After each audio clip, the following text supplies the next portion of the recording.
to give you a warm welcome for the address of Prime Minister Modi today for a Swedish business delegation, but also a European one.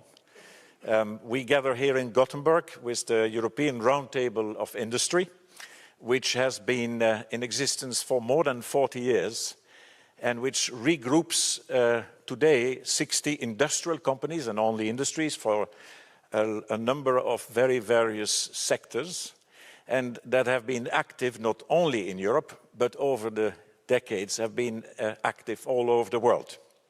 And I think this moment is a seminal moment to celebrate something, which is the free trade agreement that was signed in January between the European Union and your country, Prime Minister. It's a thing it is an act which is of extreme rejoice to all of us and opens new opportunities. Now, in the 60 members that are all here today with us to listen to you, a lot of us have already invested in India since a long time. And we know how big the potential is and how good business is in India. And so today it is our pleasure to thank you for that free trade agreement, but also to invite you to the floor to deliver your address. And we are all ears to your address. Prime Minister, the floor is yours. Thank you very much.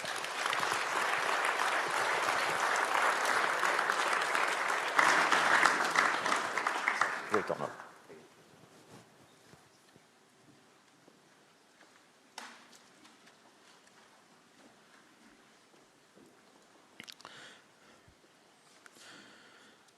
Your Excellency,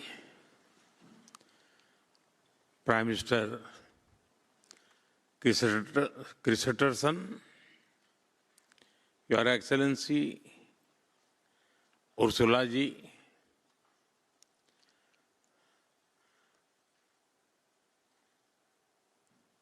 Royal Highness, Volvo Group के President and CEO, European round table के अध्यक्ष, यहाँ उपस्थित Europe के प्रमुख business leaders, देवी और सज्जनों, नमस्कार। सबसे पहले मैं प्राइम मिनिस्टर का इस राउंड टेबल में मुझे आमंत्रित करने के लिए हृदय से आभार व्यक्त करता हूं। मुझे खुशी है कि यह बैठक गोथनबर्ग में आयोजित की जा रही है।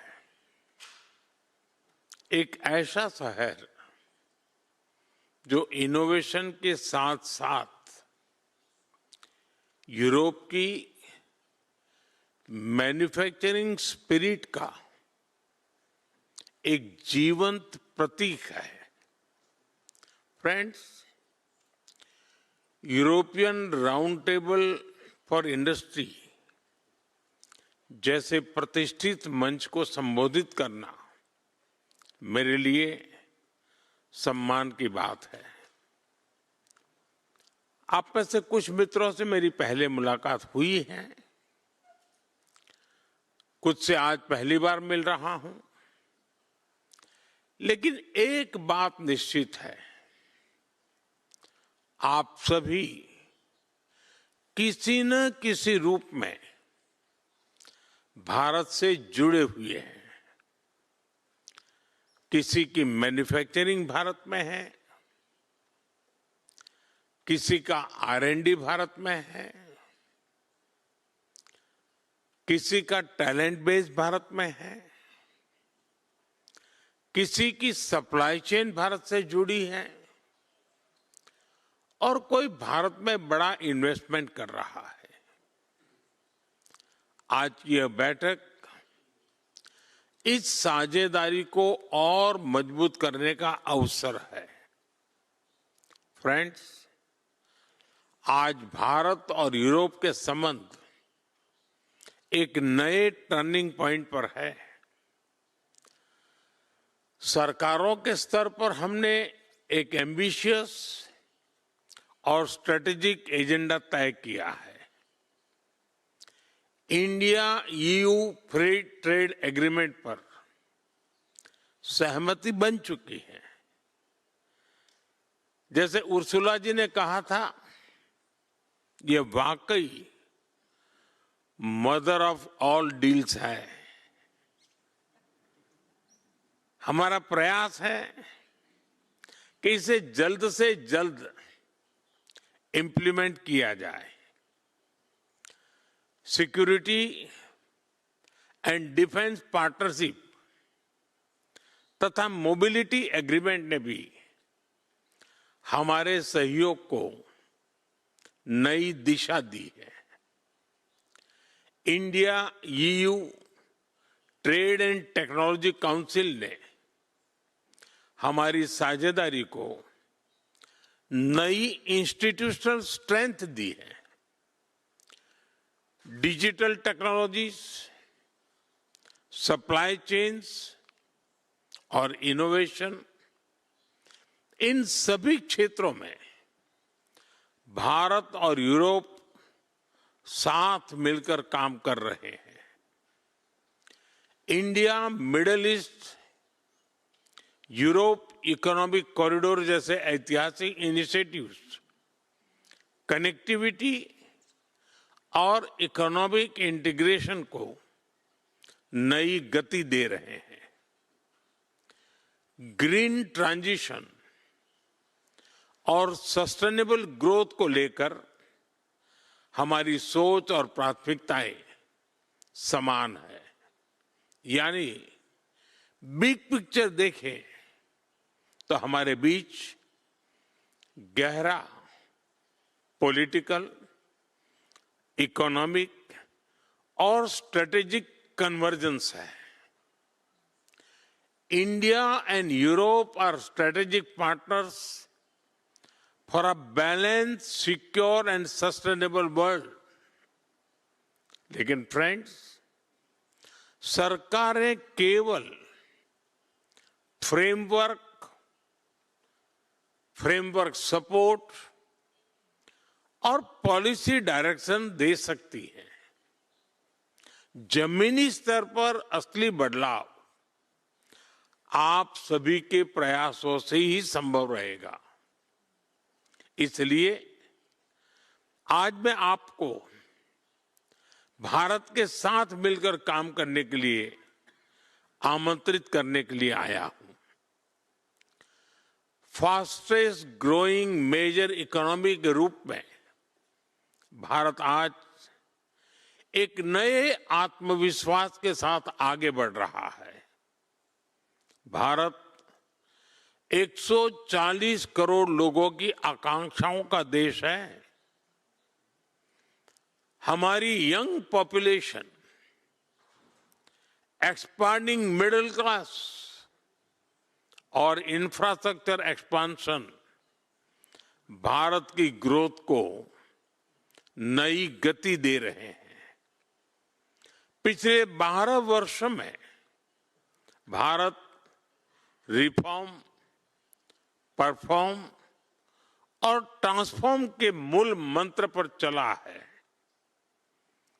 और सरकार की पॉलिटिकल विल से यह रिफॉर्म एक्सप्रेस फुल स्पीड पर आगे बढ़ रही है। गुड एंड सर्विसेज टैक्स ने भारत को one nation one tax one market की दिशा में आगे बढ़ाया। इंसॉल्वेंसी एंड बैंक्रप्सी कोड से बिजनेस कल्चर में अकाउंटेबिलिटी आई। कॉरपोरेट टैक्स रिफॉर्म्स ने मैन्युफैक्चरिंग को कॉम्पिटिटिव बनाया। लेबर कोड्स ने कंप्लायंस को सरल और ट्रांसपेरेंट बनाने की दिशा दी। एफडीआई रिफॉर्म्स ने अनेक सेक्टर को ग्लोबल कैपिटल के लिए खोला है। पीएलआई स्कीम्स ने electronics, pharma, auto components solar modules, telecom, textiles जैसे कई सेक्टर्स में मैन्युफैक्चरिंग मोमेंटम बनाया। हमने कंप्लायंसेस का बोझ कम किया है, हजारों आउटडेटेड रेगुलेशन समाप्त किए हैं, ईज ऑफ डूइंग बिजनेस को गवर्नेंस का हिस्सा बनाया है। डिजिटल इंडिया ने पब्लिक सर्विसेज को अधिक ट्रांसपेरेंट, एफिशिएंट और एक्सेसिबल बनाया है। भारत में आज दुनिया का तीसरा सबसे बड़ा स्टार्टअप इकोसिस्टम है। हमारे startups AI, fintech, space, drones, biotech, climate tech और मोबिलिटी में ग्लोबल सॉल्यूशंस बना रहे हैं। आज भारत में टैलेंट है, स्केल है, डिमांड है, स्टेबिलिटी है और सबसे बड़ी बात, भारत में 140 करोड़ भारतीयों की इच्छा शक्ति है। इसलिए अब समय है कि हम इंटेंट से इन्वेस्टमेंट की ओर बढ़े। इस विषय में मैं आपके सामने 5 सुझाव रखना चाहता हूं। पहला, टेलीकॉम और digital infrastructure, Vodafone, Ericsson, Nokia, Orange जैसी कंपनियों का भारत में विशाल अनुभव है। भारत 5G से 6G transaction, AI enabled networks, secure connectivity और डिजिटल इंक्लूजन में बड़ा पार्टनर बन सकता है। आप सभी भारत को ग्लोबल R&D हब बनाने में योगदान दे सकते हैं। दूसरा, AI, सेमीकंडक्टर, इलेक्ट्रॉनिक्स और deep tech manufacturing, ASML, NXP, SAP, Capgemini जैसे लीडर्स आज यहां मौजूद है। मैं आपको भारत के तेजी से विकसित हो रहे end to end technology ecosystem का भागीदार बनने के लिए आमंत्रित करता हूं। भारत का विजन स्पष्ट है। टेक्नोलॉजी इनोवेशन की अगली वेव भारत में को क्रिएट होनी चाहिए। तीसरा, ग्रीन ट्रांजिशन और क्लीन एनर्जी, अनिश्चित ग्लोबल एनवायरनमेंट में भारत एनर्जी सिक्योरिटी और क्लीन एनर्जी कैपेसिटी को मजबूत करने पर फोकस कर रहा है। एनजी, टोटल एनर्जीज, शेल, यूमिकोर जैसी कंपनियां clean energy, hydrogen, energy storage, EV और डीकार्बनाइजेशन में लीडर्स हैं। आप भारत में बड़े पैमाने पर निवेश कर सकते हैं। चौथा, इंफ्रास्ट्रक्चर, मोबिलिटी और urban transformation, Volvo, Maersk, Airbus, साब, आर्सेलर मित्तल और हाइडेलबर्ग, इन सबके एक्सपर्टाइज भारत के ट्रांसफॉर्मेशन से सीधे जुड़ती है। Sustainable cement, green steel, mobility, logistics, aerospace, defence, इन क्षेत्रों में भारत और यूरोप की पार्टनरशिप वर्ल्ड क्लास आउटकम्स दे सकती है। पांचवा, हेल्थ केयर और लाइफ साइंस।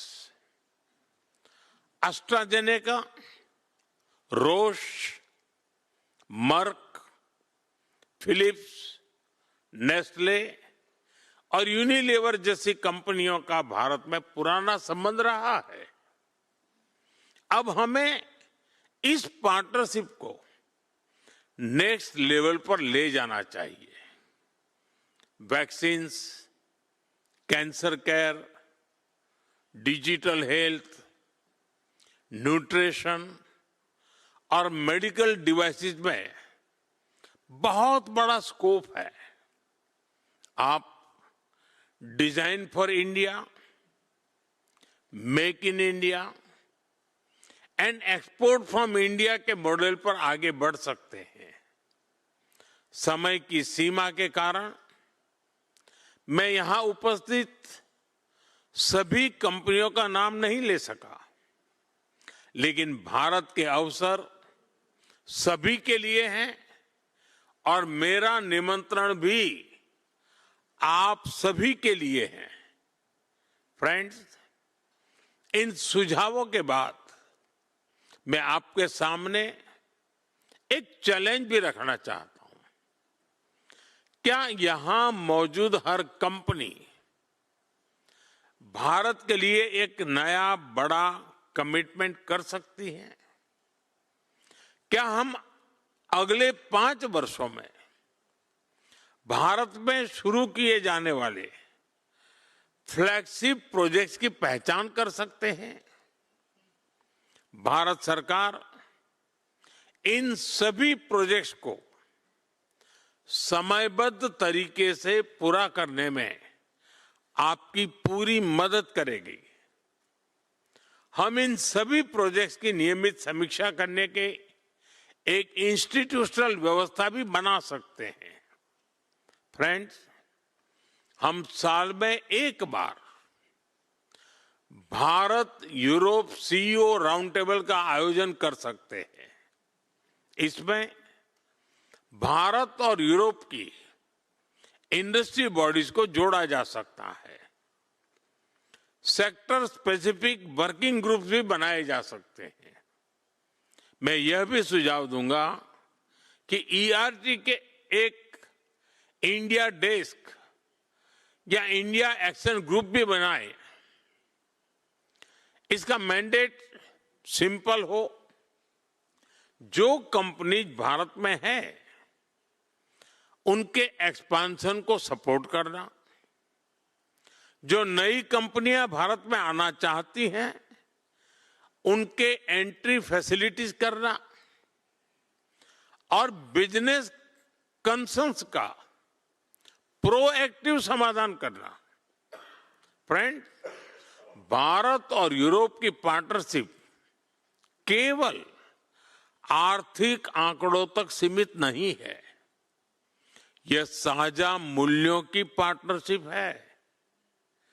यह लोकतंत्र और विविधता की पार्टनरशिप है। यह ट्रस्ट और ट्रांसपेरेंसी की पार्टनरशिप है। यह इनोवेशन और इंक्लूजन की पार्टनरशिप है। आज के विश्व में जहां अनिश्चितता है, सप्लाई चेन्स दबाव में है, टेक्नोलॉजी में कंपटीशन बढ़ रहा है, ऊर्जा सुरक्षा और क्लाइमेट एक्शन दोनों को चुनौती दी जा रही है। ऐसे समय में भारत और यूरोप मिलकर स्टेबिलिटी, सस्टेनेबिलिटी और शेयर्ड प्रॉस्पेरिटी के मजबूत स्तंभ बन सकते हैं। इसी भावना के साथ मैं आप सभी को भारत की विकास यात्रा से जुड़ने के लिए आमंत्रित करता हूं। मुझे विश्वास है कि आज गोथनबर्ग से जो संवाद शुरू हो रहा है वह आने वाले वर्षों में भारत और यूरोप की इंडस्ट्रियल पार्टनरशिप का एक नया अध्याय लिखेगा। आप इतनी बड़ी संख्या में आए, इस समिट में मुझे आपके बीच अपनी बात रखने का अवसर दिया, इसके लिए मैं आप सबका विशेष रूप से बहुत बहुत आभार व्यक्त करता हूं। बहुत बहुत धन्यवाद। Thank you.